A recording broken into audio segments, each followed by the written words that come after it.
Hello, guys. Welcome or welcome back to Loggery. How are you all doing? I hope all of you are doing great, all of you are fine and safe. आज हम discuss करने वाले हैं legal current affairs का part 2। तो ये है 2021 की लीगल करंट अफेयर्स। इसका पार्ट 1 मैं ऑलरेडी कर चुकी हूँ, लिंक डिस्क्रिप्शन बॉक्स में प्रोवाइड कर दूंगी। ठीक है, हम ऑलरेडी डिटेल्ड सीरीज करते आ रहे हैं लीगल करंट अफेयर्स की, जिसके अंदर आपकी सुप्रीम कोर्ट की जजमेंट्स, इंपॉर्टेंट जितनी भी जजमेंट्स होती है और लीगल करंट अफेयर्स जो भी लॉ से रिलेटेड न्यूज़ होती है, जो कि लॉ एंट्रेंस एग्जाम्स के लिए बहुत ज़्यादा इंपॉर्टेंट है, वो डिटेल में आपकी मंथली कवर होते हैं। Link will be in the description box. ये है रिविजन सेशन, यहाँ पे फटाफट से हम रिवाइज कर देंगे। अगर आपको ये पीडीएफ चाहिए तो मैं ये शेयर कर दूंगी www.loggery.in पर। ये आपको मिल जाएगा ₹40 का। Please don't share it. हम इसको अफोर्डेबल रखने की पूरी कोशिश करें। बस आपको इतना साथ देना है कि अगर आप खरीद रहे हो, देखो यार, पहले तो खरीदने की ज़रूरत नहीं है, आप इसके नोट्स बना सकते हो बहुत छोटे छोटे से, जो कि आपको रिविजन में हेल्प कर देंगे। बट इन केस आपको चाहिए, ये आपकी ही रिक्वेस्ट थी कि हमें ये प्रोवाइड करे जाए, तो हम आपको प्रोवाइड कर रहे हैं। बट प्लीज़ इसको शेयर मत करना, बिकॉज ₹40 का ही दे रहे हैं आपको। एंड इससे क्या है कि हमारे भी एक्सपेंसेस निकल जाएंगे एंड आपको भी जो चाहिए वो मिल जाएगा, राइट। तो ये मेरी रिक्वेस्ट है। तो यहाँ पे आपको दिल्ली यूनिवर्सिटी के मॉक टेस्ट हम प्रोवाइड कर रहे हैं। 10 मॉक टेस्ट प्रोवाइड कर रहे हैं फॉर ₹1200। मतलब आपके 1000 के करीब एमसीक्यूज जो हैं वो कवर हो जाएंगे। ये बिल्कुल डीयू के जो पैटर्न है उसके ऊपर बेस्ड है। ऑनलाइन मॉक से कंप्यूटर पे आप सॉल्व कर सकते हैं, लैपटॉप, पीसी, मोबाइल फ़ोन कुछ भी है आपके पास, उसको यूज़ करके आप ये मॉक टेस्ट सॉल्व कर सकते हैं। www.loggery.in/learn पे आपको ये मिल जाएंगे। ये मैंने खुद बनाए हैं। तो आगे चलते हैं, स्टार्ट करते हैं। देखो यार, पार्ट 1 मैंने कर दिया, वो ज़रूर देख कर जाना। It is very important.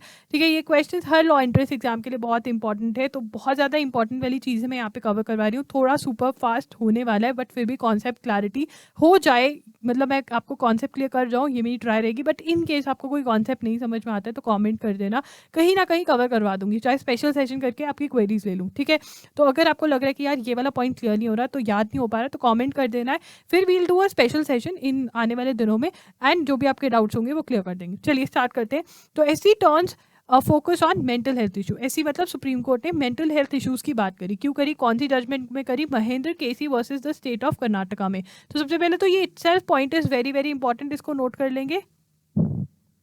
Upholding the need for judges to be sensitive to the gravity of mental health issues, the Supreme Court has said that judiciary should not treat the mental health of a person with a one-size-fits-all approach. वो कहते हैं कि mental health issues जो है वो exist करते हैं, और जो जुडिशरी है, जो जजेस हैं, कोई भी जजेस हैं, ठीक है, उनको ऐसा नहीं करना चाहिए कि अरे ये तो कुछ भी नहीं है, ठीक है, कि सबका मतलब मेंटल जो सिनेरियो है वो सबका सेम ही है। ऐसे आपको ट्रीट नहीं करना चाहिए। अगर पता है कि किसी को मेंटल हेल्थ इशू है तो उसको आपको डिस्टिंग्विश करना पड़ेगा एक नॉर्मल पर्सन से जिसकी मेंटल हेल्थ हेल्दी है। ठीक है, a bench of justice DY. Chandrachud and BV. Nagarathna made the observation that in a recent judgment based on an appeal filed by Karnataka against a High Court decision to quash a case of abetment of suicide against a government officer.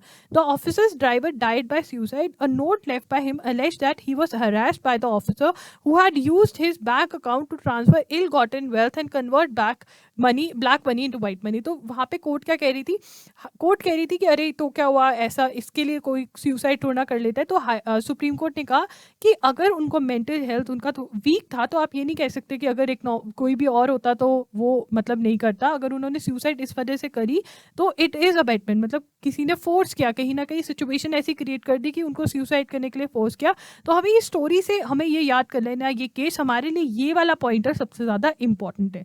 उसके बाद आगे चलेंगे। CBI ED chiefs can now have 5-year terms. तो ये बहुत ही ज़्यादा news के अंदर रहा था 2021 के अंदर। इनके जो टर्म्स थे वो बहुत ज़्यादा क्वेश्चन मार्क लगा था इसके ऊपर। तो सीबीआई, तो ये पढ़ लेते हैं। प्रेसिडेंट रामनाथ कोविंद थे, अब कौन है? प्रेसिडेंट हमारी चेंज हो गए, द्रौपदी मुर्मू आ गई, ये पता होना चाहिए आपको। Promulgated 2 ordinances that would allow the union government to extend the tenures of directors of Central Bureau of Investigation and Enforcement Directorate from 2 years up to 5 years। कितना कर सकते हैं? ये लॉ बन गया फाइनली, 2 years से 5 years कर सकते हैं। तो ये आप पॉइंटर आपको पता होना चाहिए, कौन किन किन का? सेंट्रल ब्यूरो ऑफ इन्वेस्टिगेशन का और इन्फोर्समेंट डायरेक्टोरेट का। ठीक है, the chiefs of central agencies currently have a fixed tenure of 2 years but now can be given 3 annual extensions। अब यहाँ पे 5 years के अंदर ये 2 years तो फिक्स्ड हो गए, और जो बाकी 3 years है उसके अंदर क्या होगा? हर एक साल की एनुअल एक्सटेंशन होगी, तब 3 years तक लेके जा सकते हो। ठीक है, 3 years का मतलब यहाँ पे 1 साल की पहले दे दी, फिर 1 साल की दे दी, फिर 1 साल तक देगी, मैक्सिमम 3 एक्सटेंशन आप दे सकते हो।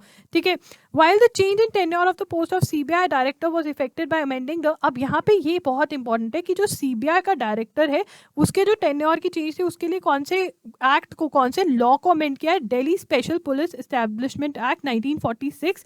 वेरी वेरी इंपॉर्टेंट ये क्वेश्चन बन सकता है आपका। And the central vigilance commission act 2003 was amended with respect to ED directors post. तो ईडी के लिए, इन्फोर्समेंट डायरेक्टर के लिए ये वाला एक्ट अमेंड किया, मतलब उसमें चेंज लेकर आए, और सीबीआई के लिए, सीबीआई के डायरेक्टर के लिए Delhi special police establishment act के अंदर चेंजेस लाए।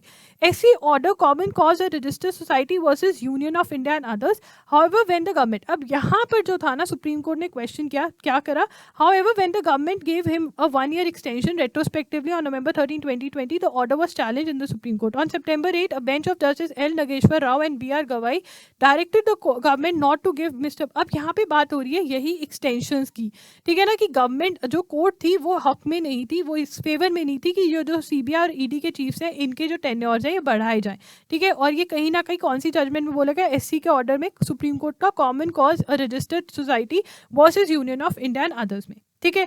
अब यहाँ पे एनडीए की वुमेन जो है वो एनडीए के अंदर उनको एग्जाम देने दो, उनको भी चांस दो कि वो एनडीए के थ्रू आ सके आर्मी के अंदर।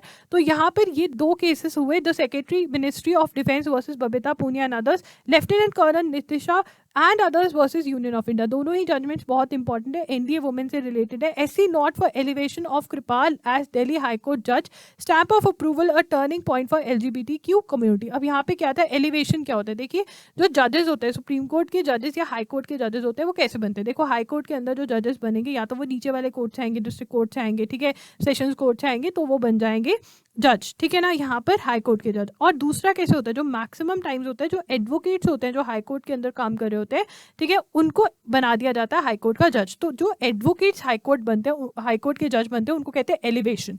या फिर अगर कोई एडवोकेट सुप्रीम कोर्ट का भी जज बने, बेसिकली अगर कोई एडवोकेट बीइंग एन एडवोकेट से जज बने तो उसको एलिवेशन कहते हैं। अगर जज से जज बन गए, एक कोर्ट से दूसरी कोर्ट के बन गए, तो एलिवेशन ही कहते हैं। बट अगर कोई एडवोकेट से जज बनता है तो उसको क्या कहते हैं, एलिवेशन, ठीक है। तो यहाँ पे elevation, Kirpal would be the first LGBTQ community के जज होंगे वो, ठीक है, जिनको एलिवेशन, जिनको अप्रूवल मिला, स्टैंप ऑफ अप्रूवल मिला सुप्रीम कोर्ट से, ये बात याद रखनी है। The supreme court collegium led by chief justice of India NV. Ramana approve the proposal for elevating senior advocate Saurabh Kirpal as a जज in the Delhi high court, ठीक है। तो ये याद रखना कि अब अप्रूवल मिला, ठीक है, अप्रूवल मिला, ये इंपॉर्टेंट है। The supreme court quashed the Bombay high court decision to acquit a man charged with assault under protection of children from sexual offences act solely on the ground that he groped the child over her clothes without skin to skin contact. तो Bombay high court की ये judgement बहुत ज़्यादा criticise हुई थी कि इसके अंदर क्या कहा कि सेक्सुअल एक्ट नहीं है, because skin to skin contact नहीं, कपड़े के थ्रू टच किया था। तो सुप्रीम कोर्ट ने कहा कि ये तो बहुत ही गलत है। तो बॉम्बे हाई कोर्ट की ये जजमेंट आई थी और जिसके अंदर कहा गया था स्किन टू स्किन कॉन्टैक्ट नहीं, देयरफॉर सेक्सुअल असॉल्ट नहीं माना जाएगा, ठीक है। बट बॉम्बे सुप्रीम कोर्ट ने कहा ऐसा कुछ भी नहीं है, ठीक है। तो बॉम्बे हाई कोर्ट ने ऐसी जजमेंट दी थी, ये आपको याद रखना है। पॉक्सो की फुल फॉर्म क्या है वो याद रखनी है, जो बच्चों के अगेंस्ट अगर सेक्सुअल ऑफेंसेस हो रहे हैं उससे प्रोटेक्ट करने के लिए ये एक्ट है। अब यहाँ पे the act of touching a sexual part of the body with sexual intent will not be trivialised. Trivial का मतलब होता है छोटा सा बना देना, कि ये तो बहुत ही छोटी सी बात है, अरे तुम बात का बतंगड़ बना रहे हो, हम कहते हैं ना, तो वो trivial issue. And not excluded under section 7 of the POCSO act. अब सेक्शन 7 क्या कहते हैं, that whoever with sexual intent touches the vagina, penis, anus or breast of the child or makes the child touch the vagina, penis, anus or breast of such person or any other person or does any other act with sexual assent which involves physical contact without penetration is set to commit sexual assault. तो वो कहते हैं कि इसके अंदर ये नहीं कह सकते। तो बॉम्बे हाई कोर्ट ने कहा क्योंकि क्लोथ, उन्होंने कपड़े डाले हुए थे, तो वो बच्चे को कपड़े के थ्रू टच किया, तो it is not skin to skin contact, therefore it is not sexual assault. But supreme court ने क्या कहा कि ये सेक्सुअल असॉल्ट माना जाएगा। तो सेक्शन 7 के अंदर सेक्शन 7 ऑफ पॉक्सो के अंदर सेक्सुअल असॉल्ट जो है वो डिफाइन किया गया है, therefore it is very very important, ये आपको याद रखना है। The central bureau of investigation has received sanction to prosecute retired जज of the Allahabad high court. CBI को किसकी सैंक्शन क्या मिल गया, अप्रूवल मिल गया, किसको प्रोसिक्यूट कर सकते हैं, इलाहाबाद हाई कोर्ट के जज, क्या नाम है, एस एन शुक्ला। क्यों कर सकते हैं, देखिए सीबीआई को अप्रूवल मिला, इलाहाबाद हाई कोर्ट के जज हैं, क्या नाम है, ठीक है, रिटायर्ड, ठीक है, थे एस एन शुक्ला, ठीक है। और चौथा point, in connection with the case for eligibly favouring a private medical college को फेवर करने के लिए। तो 4 पॉइंट्स याद हो जाएंगे। सीबैक अप्रूवल मिला, इलाहाबाद हाईकोर्ट के जज एस.एन. शुक्ला, क्यों भाई, क्या केस है इनके अगेंस्ट, मेडिकल कॉलेज को, प्राइवेट मेडिकल कॉलेज को फेवर कर रहे थे। Simple. Will you ban convicts from polls? अब ये बहुत ही बड़ा क्वेश्चन है कि जो कॉन्विक्ट्स हैं, क्या उनको पोल में लड़ने से मना कर दोगे कि इलेक्शंस नहीं लड़ रहे? तो यहाँ पे the centre attempted to buttress its case last year by citing a constitution bench decision public interest foundation versus union of India, which said though criminalization of politics is a bitter manifest truth which is a termite to the citadel of democracy, be that as it may, the court cannot make a law। ठीक है, यहाँ पर हमें ये judgement में याद रखना है कि जो अगर किसी ने कोई क्रिमिनल है, ठीक है, उसका कन्विक्टेड हो गया। कन्विक्टेड का मतलब क्या हो गया कि प्रूव हो गया कि हाँ भाई इसी ने ऑफेंस कमिट किया था। कन्विक्टेड का मतलब क्या है कि हाँ भाई इसी ने ही ऑफेंस कमिट किया है। तो अगर कोई कन्विक्ट है, ठीक है, वो अपनी सज़ा काट कर आ गया है, सब कुछ कर दिया है, वापस आ गया, तो क्या उसको अलाउ करना चाहिए कि वो इलेक्शंस में खड़ा हो जाए? ये क्वेश्चन था। तो यहाँ पर पब्लिक इंटरेस्ट, आपको पता होना चाहिए कि public interest foundation versus union of India का जो केस है, यहाँ पे बात हुई थी, बट कोर्ट ने क्या कहा कि हम लॉ बनाने वाले थोड़ा है। तो क्यों, ये सही भी कहा कि कोर्ट का क्या काम है, टू इंटरप्रेट लॉ। लॉ कौन बनाता है? लेजिस्लेचर। तो ये बात आपको याद रखने की, ये वाली जजमेंट किस चीज़ से रिलेटेड थी। ठीक है। Parliament clears farm laws repeal bill. तो फार्म लॉज के अगेंस्ट बहुत ज़्यादा प्रोटेस्ट हो रही थी, तो ये वाले जो बिल्स हैं वापस ले लिए गए। इनके नाम क्या क्या थे? Farmers produce trade and commerce promotion and facilitation act 2020, ये आपको याद होना चाहिए। Farmers empowerment and protection agreement of price assurance and farm services act 2020 and the essential commodities amendment act 2020। ठीक है, तो ये सारा हमारे लिए बहुत ही ज़्यादा इंपॉर्टेंट है। In an operation coordinated by the Interpol, enforcement agencies in more than 20 countries have arrested over 1,000 individuals and intercepted around about $27 million of illicit funds। मतलब जो फंड जिसका कोई आंसर नहीं कि भाई ये कहाँ से आए। कोऑर्डिनेट किसने किया इंटरनेशनल लेवल पे? इंटरपोल में। कितनी कंट्रीज थी? 20 कंट्रीज थी। ऑपरेशन का नाम क्या था? कोड नेम क्या था इसका? हाइची 2। क्या नाम था? हाइची 2। India was one of the participant. तो इंटरपोल 20 कंट्रीज के अंदर, ठीक है, अरेस्ट किया अराउंड 1,000 इंडिविजुअल्स। और क्या था? Cyber enabled finance crime. तो हमें क्या क्या पॉइंटर्स पता होना चाहिए कि इंटरपोल ने ये 20 कंट्रीज के अंदर ऑपरेशन कंडक्ट किया। ऑपरेशन का नाम हाइची 11। क्यों कंडक्ट किया? साइबर इनेबल्ड फाइनेंशियल क्राइम पे। साइबर मतलब कंप्यूटर या फिर मोबाइल फ़ोन यूज़ करके जो क्राइम करा गया कि किसी के अकाउंट में से किसी को बिना बताए पैसे निकाल लिए, किसी का OTP मांग लिया, ऐसा जो सब कुछ होता है। और India was one of the participants. ठीक है। More than 6 lakh Indians renounce citizenship, ये भी बहुत ज़्यादा न्यूज़ में था। 6 लाख सिटीजनशिप इंडियंस ने अपनी, गाइज आई नो मैं बहुत जल्दी बोल रही हूँ, जस्ट बिकॉज ये रिविजन आई वांट कि फास्ट वाली होनी चाहिए, तो इसलिए। तो 6 लाख इंडियंस जो हैं उन्होंने अपनी सिटीजनशिप गिव अप कर दी लास्ट 5 ईयर्स के अंदर। तो ये भी हमें पता होना चाहिए। 6 लाख इंडियंस ने सिटीजनशिप गिव अप करी कितने ईयर्स में? लास्ट 5 ईयर्स में। ठीक है। उसके बाद the assisted reproductive technology regulations bill, ये पास हो गया था। The bill proposes the establishment of a national registry and registration authority for all clinics and medical professionals serving in the field. तो 8 क्या है? असिस्टेड जो IVF है, ये सब कुछ है। इसके लिए उन्होंने क्या कहा कि एक नेशनल रजिस्ट्री होगी जिसके अंदर जो मेडिकल प्रोफेशनल्स इस चीज़ में इन्वॉल्व है उनको रजिस्टर करना पड़ेगा। 8 की फुल फॉर्म आपको पता होना चाहिए, असिस्टेड रिप्रोडक्टिव टेक्नोलॉजी। ठीक है। The bill proposes the constitution of a national board. The board will set minimum standards of physical infrastructure, rights of child born through art. अब देखिए, जो आर्ट के थ्रू बच्चे पैदा हो रहे हैं वो किसके माने जाएंगे? ये बात है, a child born through ART will be deem to be a biological child of the commissioning couple. ठीक है, जो वो करवा रहे हैं उनका बच्चा माना जाएगा। तो ये इंपॉर्टेंट बात है, ये याद रखेंगे। Screening of gamete donors, collecting and storage of semen, ये सब डोनेशन के बाद जो वो देखी थी ना विक्की डोनर, वैसा वाला टाइप जो भी है उसके बारे में एक्सप्लेन किया इसमें। अब यहाँ पे यार एज है तो हमें पता होना चाहिए। अब bank can obtain semen from males between 21 and 55 years of age and oxides from females between 23 and 35। ये भी यार नोट कर लो, ये इंपॉर्टेंट है, this is very very important. Supreme court comes to aid of sex workers. तो 2021 के अंदर add में कैसे आए थे कि आधार कार्ड बनाओ इनका, एंड 2022 के अंदर जो जजमेंट आई है उसके अंदर क्या कर दिया, इवेंचुअली इनको राइट्स दे दिए। इनको बहुत सारी इनकी राइट्स के बारे में बात करिए जो हम 2022 की रिविजन सेशन के अंदर बात करेंगे। तो जजमेंट का नाम क्या है? देखो यार, सेक्स वर्कर्स की राइट्स कौन सी जजमेंट में ले डाउन करी गई हैं वो आपको पता होना चाहिए। बहुत ही क्लियर कट, बहुत ही इंपॉर्टेंट जजमेंट है। है, इसका नाम है Budhadev Karmaskar versus state of West Bengal, very very important. इससे पहले the supreme court has reiterated its directions to states and union territories to apply dry rations to sex workers. तो यहाँ पे इनकी आइडेंटिटी, इनके पास आइडेंटिटी तो होती नहीं, तो इनका राशन कार्ड कैसे बनेगा, बट उन्होंने कहा कि बिना आइडेंटिटी के भी आपको राशन कार्ड बनाना पड़ेगा, किनका, सेक्स वर्कर्स का, ठीक है। The supreme court upheld the government's mandate to broaden the Himalayan highways considered crucial by the Ministry of Defence for quick troop build up along the Indian China border. ये कहाँ पे help किया गया कि जो हिमालय के हाईवेज है उनको बड़ा कर सको, बिकॉज अगर ट्रूप बिल्डअप करना है, मतलब अगर हमें अपनी आर्मी बॉर्डर पे लेके जाने इंडिया चाइना बॉर्डर पे, तो ये रोड्स ही हमारी हेल्प करेंगी। तो ये अलाउ कर दिया गया बिकॉज यहाँ पे बहुत ज़्यादा पेड़ काटे जा रहे थे, तो पहले कहा जा रहा था नहीं अलाउ कर रहा क्योंकि इन्वायरमेंट के लिए it is not good, but फिर कहा गया कि डिफेंस जो है वो भी ज़रूरी है। तो ये कौन सा केस था, citizens for green Doon and others versus union of India, again very very important.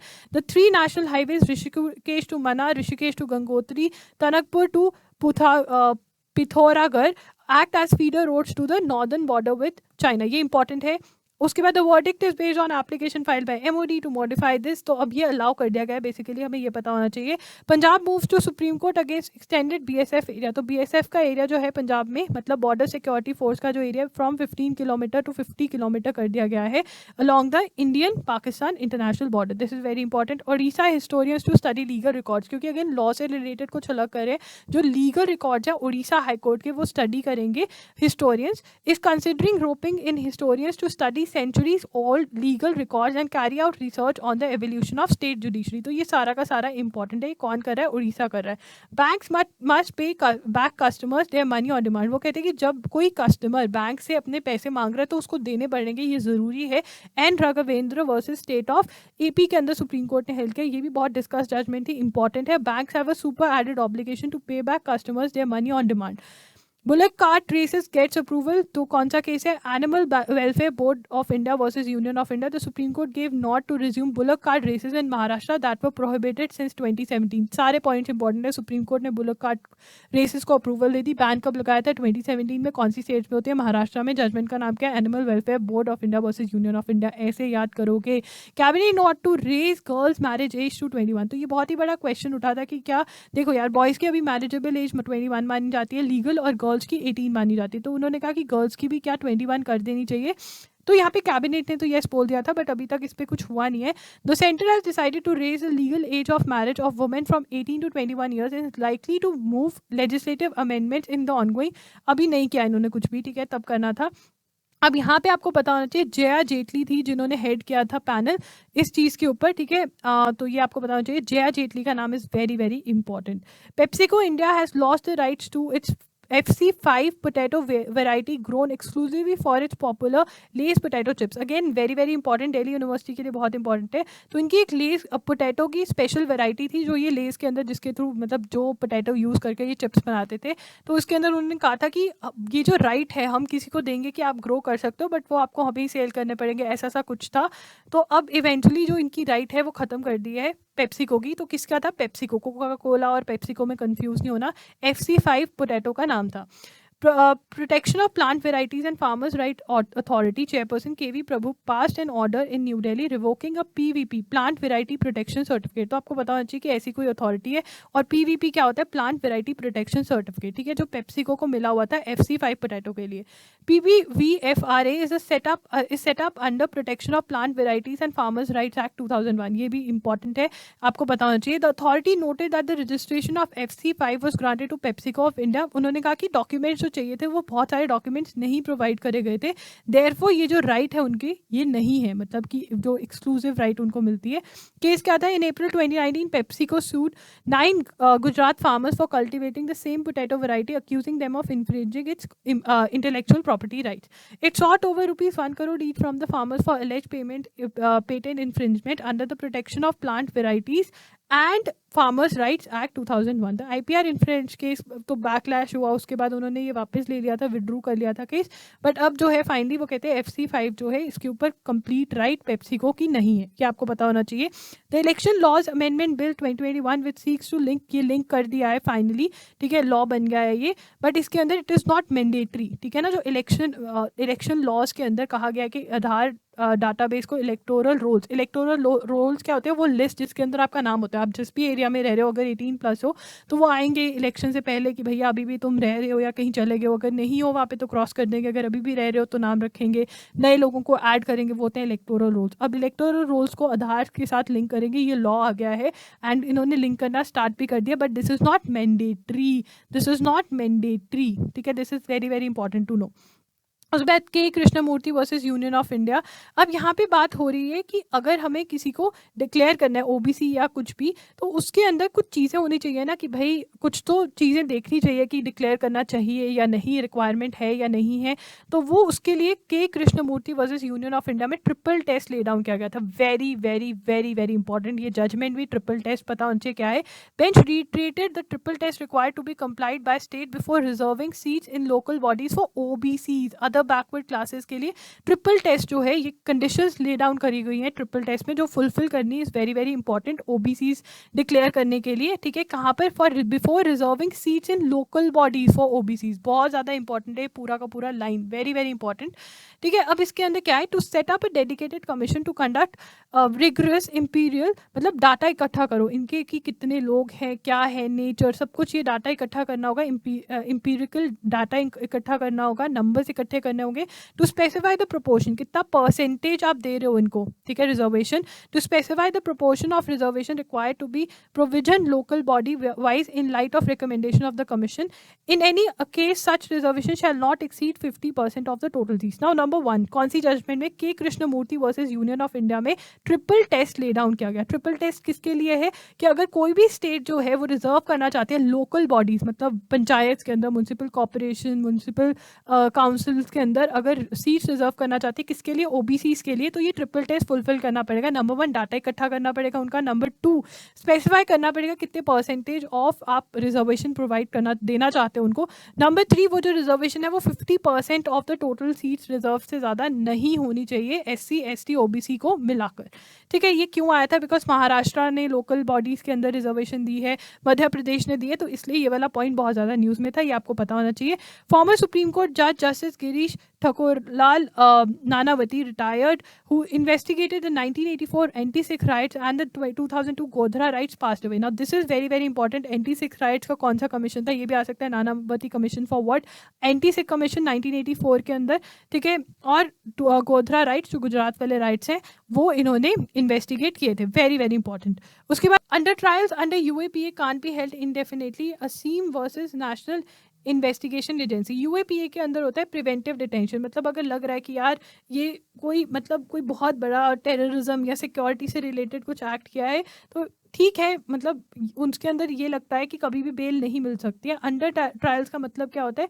कि जिनका अभी इन्वेस्टिगेशन चल रहा है, ट्रायल अभी कंप्लीट नहीं हुआ, मतलब मे बी इन्वेस्टिगेशन कंप्लीट भी हो गया है बट अभी ट्रायल ही खत्म नहीं हुआ, मतलब कोर्ट का जो प्रोसीजर है वो खत्म नहीं हुआ और उनको जेल में रखा हुआ है, तो वो कहते हैं ऐसे आप उनको नहीं रख सकते हो। Sports minister Anurag Thakur introduced anti doping bill इन लोकसभा। तो एंटी डोपिंग बिल जो है, नेशनल एंटी डोपिंग एजेंसी आ जाएगी, मतलब जो ये स्पोर्ट्स प्लेयर होते हैं जो ये ड्रग्स लेते हैं जो अलाउड नहीं होते, ठीक है, उनको टैकल करने के लिए। Bill empowers NADA to conduct raids and strengthen measures of tackling drug abuse in India. It will also provide statutory framework for the operation of national dope testing laboratories, ठीक है ना। तो ये है important. 127th constitutional amendment bill 2021 restored the power of states and union territories to identify and notify their, क्या करेंगे? अब यार ये बहुत ज़्यादा इंपॉर्टेंट है, थोड़ा ध्यान देंगे हम। तो 127th कॉन्स्टिट्यूशनल अमेंडमेंट 2021 के अंदर हुई। अब इसके अंदर क्या था कि देखो पहले समझो कि क्या हुआ। इवेंचुअली 102nd कॉन्स्टिट्यूशनल अमेंडमेंट पहले हुई, ठीक है। 102nd कॉन्स्टिट्यूशनल अमेंडमेंट में ये हुआ कि आर्टिकल 338B और आर्टिकल 342A ऐड कर दिए गए। तो 338B क्या कहता था? This article provide for establishment of a commission for the socially and educationally backward classes to be known as national commission for backward classes, ठीक है। ये बहुत ज़्यादा इंपॉर्टेंट आपको पता होना चाहिए। उसके बाद 342A क्या कहता है? Empowers the president to specify the socially and educationally backward classes with respect to a state और यूनियन टेरिटरी। तो अब यहाँ पे कोर्ट के अंदर मराठा रिजर्वेशन से रिलेटेड एक केस हुआ था, वो पहुंचा कोर्ट के अंदर, ठीक है। अब उसके अंदर सुप्रीम कोर्ट ने मराठा रिजर्वेशन को डिसमिस करते हुए कि नहीं दे सकते मराठास को रिजर्वेशन, सुप्रीम कोर्ट ने ये भी बोल दिया कि अगर हम आर्टिकल 342A पढ़ते हैं तो उससे ये लगता है कि प्रेसिडेंट के पास पावर है कि वो जो बैकवर्ड क्लासेस है वो डिक्लेयर कर सके, स्पेसिफाई, ठीक है। स्टेट्स और यूटीज के पास अब पावर नहीं है, जबकि पहले जो थी वो पावर थी। तो इस चीज़ को, इस जजमेंट को नलिफाई करने के लिए ये जो है 127th कॉन्स्टिट्यूशनल अमेंडमेंट लेकर आएगी, जिसमें कहा गया restore the power of states and union territories to identify and notify their own list of other backward classes, OBCs की लिस्ट के लिए। ये बहुत ज़्यादा इंपॉर्टेंट है, ठीक है। इसके ऊपर मैंने पर्टिकुलर वीडियो भी करी हुई है, उसका लिंक दे दूंगी मैं डिस्क्रिप्शन बॉक्स में, वो आप कर सकते हो। ये मैंने बॉडी नेशनल एनसीबीसी के बारे में बात करी हुई है। 1993 was setup under national commission for backward classes act 1993 के अंदर, ठीक है। इसका हेडक्वार्टर दिल्ली के अंदर है। उसके बाद मराठा रिजर्वेशन केस हुआ, there will only be a single list of socially and educationally backward class. तो ये मैंने आपको एक्सप्लेन कर दिया कि इसके अंदर सुप्रीम कोर्ट ने कहा कि हमें तो ऐसा लग रहा है कि भाई अब सिर्फ प्रेसिडेंट के पास पावर है ओबीसी डिक्लेयर करने की, बट गवर्नमेंट ने उसको नलिफाई करने के लिए 127th अमेंडमेंट जो है कॉन्स्टिट्यूशनल अमेंडमेंट बिल लेकर आई गवर्नमेंट। क्लियर है ये वाला पार्ट। उसके बाद बात करते हैं और भी यहाँ पर, क्योंकि कुछ वीडियोज़ के मेरे पास पीपीटीज मुझे नहीं मिल पा रहे थे, तो मैंने अपनी वीडियोस देख के उसमें से नोट्स क्रिएट कर दिए, थोड़ा वो है बट जल्दी में कर दिए हैं। सेक्शन 66A आईटी एक्ट, तो सेक्शन 66A आईटी एक्ट मतलब इंफॉर्मेशन टेक्नोलॉजी एक्ट को अनकॉन्स्टिट्यूशनल डिक्लेयर कर दिया गया था, बट फिर भी उसके अंदर केसेस रजिस्टर कर रही थी पुलिस, डिफरेंट स्टेट्स में देखा गया। तो यहाँ पे 2015 के अंदर it was declared unconstitutional under Shreya Singhal versus union of India का case. People were still being booked under section 66A। तो ये क्या कह रहे थे, सेक्शन 66A क्या कहते हैं, penalize the sending of offensive messages via online communication but fail to define the term offensive. तो क्या कह रहे थे, अगर कोई भी ऑफेंसिव मैसेजेस भेजेगा ऑनलाइन तो वो एक पेनल्टी होगी, वो उसको पनिशमेंट मिलेगी, बट ऑफेंसिव मैसेजेस की कोई भी क्लियर कट डेफिनेशन नहीं थी। तो अगर कोई भी कुछ भी किसी की ओपिनियन किसी के साथ मैच नहीं होती थी, उसको वो घसीट लेता था कोर्ट में, ठीक है। तो यहाँ पे People's Union of Civil Liberties की लॉयर संजय पारिक, उन्होंने सुप्रीम कोर्ट को दिखाया कि देखो ऐसा हो रहा है कि आपने सेक्शन 66A आईटी एक्ट को अनकॉन्स्टिट्यूशनल मतलब खत्म कर दिया, कि ऐसा कोई एक्ट नहीं है, फिर भी पुलिस इसके अंदर जो केसेस है वो रजिस्टर कर रही है, ठीक है। अब इसके अंदर high court not must be close cases. अब यहाँ पे Drew attention of the court towards this, तो आपको संजय पारिक का नाम, सेक्शन 66 आईटी एक्ट क्या कहता है, उसको क्यों अनकॉन्स्टिट्यूशनल डिक्लेयर किया, कौन सी जजमेंट के अंदर, ठीक है, ये आपको पता होना चाहिए। Shreya Singhal versus union of India वाली जजमेंट के बारे में, ठीक है। अब हम आगे चलेंगे, इसको थोड़ा रिमूव कर देते हैं, चलिए आगे चलते हैं।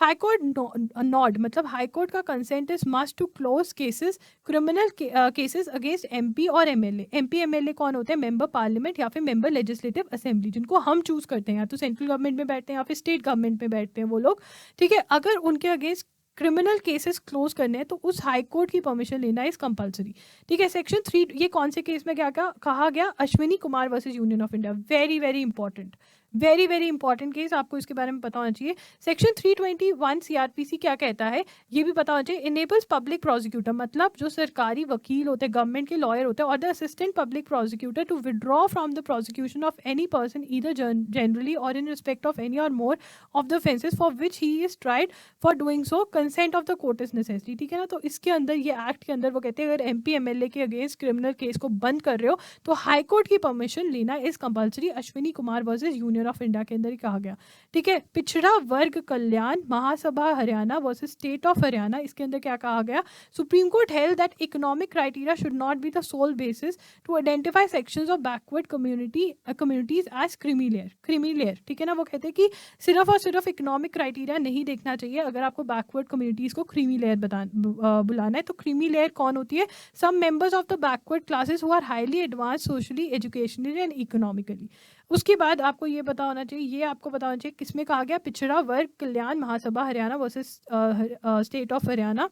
Gujarat high court became the first high court to introduce live streaming of its proceeding YouTube. अब तो सुप्रीम कोर्ट की भी यूट्यूब पे प्रोसीडिंग्स जो हैं वो चल रही है, ठीक है ना, no doubt about that. Maratha reservation case के अंदर क्या हुआ, मराठा रिजर्वेशन इंपॉर्टेंट जजमेंट 2018 के अंदर Maratha assembly passed a bill proposing 16% reservation for Maratha community, ठीक है ना। क्या क्या कि मराठा जो है उनको 16% रिजर्वेशन मिलेगी, ठीक है, एजुकेशन और जॉब्स के अंदर। बॉम्बे हाई कोर्ट के अंदर ये चैलेंज हो गया, बॉम्बे हाई कोर्ट कहता है कि नहीं देखो 16% एजुकेशन और जॉब्स में नहीं मिलेगा, इंस्टेड 12% एजुकेशन के अंदर और 13% जॉब्स के अंदर, ठीक है ना, ठीक है ना।